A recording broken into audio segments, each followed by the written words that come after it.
What's up? We're back with another Behind the File, and this time we're in Las Vegas, Nevada for the DMS annual party. We're going to be speaking with 3 of the producer DJs that are contributors to the site that make all the club edits that keep your sets rocking.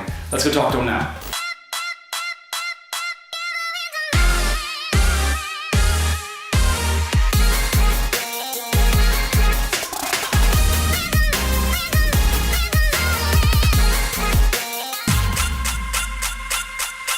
All right, I gotta start off by saying that you're hands down one of my favorite, file editors. I play your stuff absolutely all the time. If I'm playing a gig, there's gonna be a Diggz edit every night. Appreciate it. So, I gotta give you props on that. And one of the things I think I love so much about the edits, and bootlegs and remixes that you do is the practicality. Like, I feel like you actually think about, what you're doing and where you're gonna play this. Yeah. Well, you get a lot of stuff and you're like, why did he make that? Or where would I play this file? Like, it's cool, but am I gonna play it? Yeah. Like, everything you make is like, this is dope. I know exactly where I'm gonna play it. I feel like you thought about that, and I think it's a great quality. So with that being said, it's like, when you approach a remix, a bootleg, or an edit, I guess, what is your process? Is that kind of part of it, Yeah, I think every time I go to do something, it's mainly, what can I do to this to make it better for the next guy? Not just me, but of course me, but at the same time, I'm thinking of the next DJ that's gonna download this file and pop it into Serato and say, is this gonna help my set or not? And if it's not gonna help someone's set, or if I don't feel like it has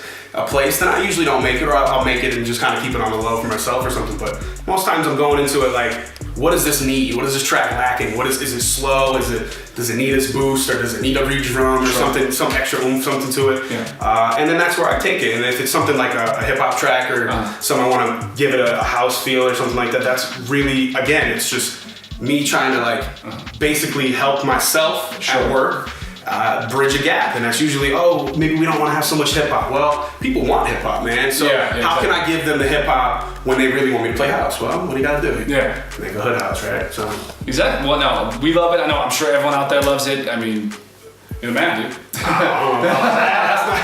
This is going to be a theme throughout this special episode of Behind the File, because we're getting an opportunity to talk to a bunch of guys from different places. On this show, we've spoken to a lot of West Coast DJs so far on the Behind the File, and say we get an opportunity to talk to yourself. I mean, you travel all up and down the East. You're from the East, and I guess one of those questions, which is going to be a recurring theme in this episode, is coming out here to the West, Las Vegas, Los Angeles. Is there any kind of style differences or differences you notice from being an East Coast DJ, or way you play differently than a lot of the guys you've seen when you come out here? I like that. I think West Coast guys have a better, they hit hard, and they're just coming. The energy is crazy to see, especially Vegas. You come out here, I know guys like Vice, yourself, dude, you throw hard, I know a couple guys out there, I mentioned to you earlier, JCO and Styles of Complete, who just throw down the hardest shit, and I love it, me, I'm a little more the vibe. I kind of like the vibe, I like to I don't know, I love R&B. You might not think, Diggz does R&B well.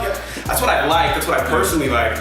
But I kind of like to set the tone and take them on a little journey. I do like the rage fest. Me myself, I don't rage that hard all the time, but occasionally I go in, and I think the hood house stuff is kind of my peak. That's where I don't push it too hard on the 70 or 40 side, or 70 or 140 side, but I love to see that shit. And I come out here and I'm like, woo, these guys are ripping. With all that being said, video games, Zelda. Oh man, where are we at? I know you're a big gamer. I've been gaming a lot lately myself, but I know I follow you on Instagram. I see the game stuff, man. Yeah. So what is it? Pick your poison. What is your game? What do the people need to be playing?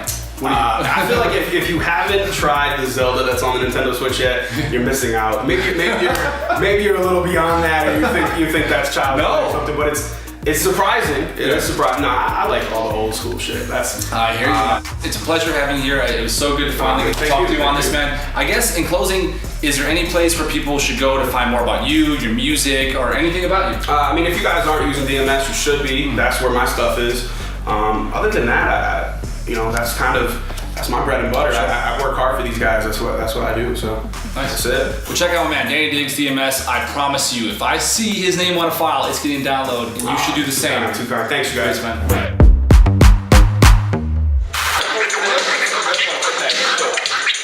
Now, I've seen your work for quite a while. Ranging back to the Crooklyn days. But recently, you know, you've making like a ton of noise with the trap remixes you've been doing. Most recently it was the I Spy and the Mask Off remixes, and I love those. I play them absolutely all the time. So I guess, you know, when you're gonna sit down and approach a remix like that, what equipment are you using, and do you have a certain process? Like, you know, some new track comes out, new Migos or something like that. Like, how would you sit down and kind of approach that? Basically, it's different for every song, as you know. Like every song has a different vibe. So then you're trying to find out the best way I can incorporate the best elements that the people, most of the familiar audience I'm gonna be playing for will know, but also give it an edge, something that's gonna get a pop out of most of my crowd. Every you know, crowd is different. Every area of the country is different. But like for most of my audiences, I'm trying to find something that they're gonna stay familiar with, that they can identify and they know, but also give them a curveball somewhere in my mix. Sure. And now I know also, like I said, you're hailing from the East Coast. And a lot of the people we've talked to at BTF have been like West Coast DJs. Personally, I think there's definitely a distinctive style between a lot of the East Coast and West Coast DJs, and you're Philly-based, correct? Yep. So coming out here to Vegas, you know, Los Angeles, have you noticed kind of like a different style from like, you know, what DJs might be playing in your area or up and down the East Coast? There's definitely like rap artists that are favored more like coast to coast or like region to region. But trap, you know, the trap genre right now is pretty universal. Like the hits are the hits, and you know, people want to hear them. So as long as you're staying kind of connected with what's popping, like you should be good to go. Sure. Now I guess in closing, before we wrap up, I've noticed you are rocking a brand new pair of Royal Jordan 1s. Are you a sneakerhead? I do love sneakers, but I wouldn't call myself a sneakerhead because I feel like there's a lot of extra time and energy and politics and kind of, I don't have the time to be like, you know, I'm doing this, I'm making remixes. You just got a great taste in sneakers. Jordan 1, and you gotta lift them up to the camera. Mine aren't quite as sexy as yours. I'm not gonna do this guy. Well, either way, Mask Off and I Spy remix currently on DMS. It's fire. I play them every night, and you should too.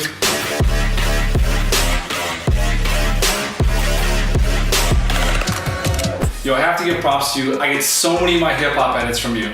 And what's crazy about this is you're not a DJ hailing from New York, Atlanta, you know, LA, Miami. You're from Vienna, Austria. And like I'm playing the majority of my current like hip hop edits here in the States from you. So I gotta give you props. Oh, wow.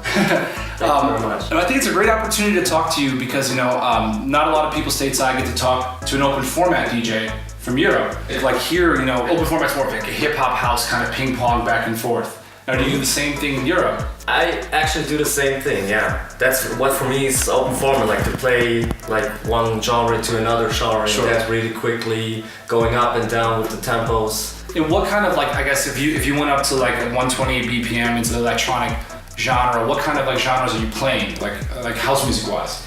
From deep house, normal house to future house. Future house, okay. And then hip hop, like I know, like I said before, I got so many of like the edits from you, they're so current, like here stateside. And I know for me personally playing out of country, you know, a lot of the stuff I have to kind of like pull it back a little bit. It's just the big hits. Are you playing a lot of those tracks? Like a lot of the deeper cuts?